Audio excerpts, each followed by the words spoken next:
proses pengumpulan data dilakukan melalui 4 tahap. Yang pertama membaca, yang kedua memahami, yang ketiga menandai bagian yang relevan, dan yang terakhir ada menginventarisasikan makna dalam teks. Analisis data mengikuti model Miles dan Huberman yang meliputi pengumpulan data, reduksi, penyajian, dan penarikan kesimpulan. Adapun juga penelitian ini mengungkapkan bahwa cerpen Janji di Tengah Badai karya Rasteni Aritona memiliki struktur unsur estilistik yang kuat serta kaya akan nilai-nilai pendidikan karakter. Cerpen ini menyampaikan dan mengangkat tokoh utama bernama Lisa, seorang gadis muda yang mengalami tekanan batin di tengah badai kehidupan yang dilaluinya. Cerpen ini menggambarkan transformasi spiritual dan emosional Lisa melalui perenungan terhadap firman Tuhan. Yang pertama kita masuk apa itu unsur intrinsik.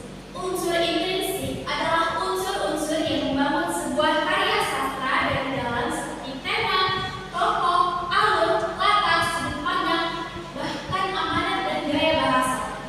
Unsur ini berfungsi untuk membentuk struktur cerita dan menyampaikan makna secara utuh kepada pembaca tanpa melibatkan faktor luar karya.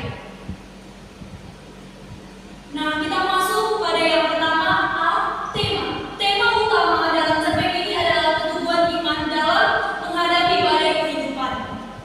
Tokoh Lisa belajar untuk menyerahkan hidupnya pada Tuhan, menjaga janjinya, dan tetap kuat dalam tekanan. B. Tokoh dan pendopohan. Tokoh utama Lisa digambarkan sebagai sosok taat kepada orang tua, meski ada perbedaan pandangan, tangguh dalam iman, tidak mudah menyerah, dan bijaksana, mampu merefleksikan makna kehidupan. Tokoh lain adalah orang tua Lisa yang berperan secara tidak langsung melalui kutipan ayat Alkitab. Masuk ke C, alur cerita. Cerita menggunakan alur maju atau linear yang terdiri dari permulaan, Lisa mengalami kegelisahan dan tekanan batin, konflik, ia merasa kehilangan arah dan putus asa, upaya pemecahannya, Lisa mulai berdoa dan merenungi firman Tuhan. Pencerahannya, Lisa memahami pentingnya menjaga janji Tuhan dalam hati, dan akhirnya dalam penyelesaian, Lisa menjadi pribadi yang kuat, taat, dan menjadi teladan. Yang D ada latar.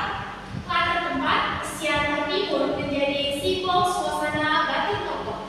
Latar waktu, saat-saat krisis spiritual dan emosional. Latar suasana, awalnya gelisah, berubah menjadi tenang dan religius. Yang E, sudut pandang.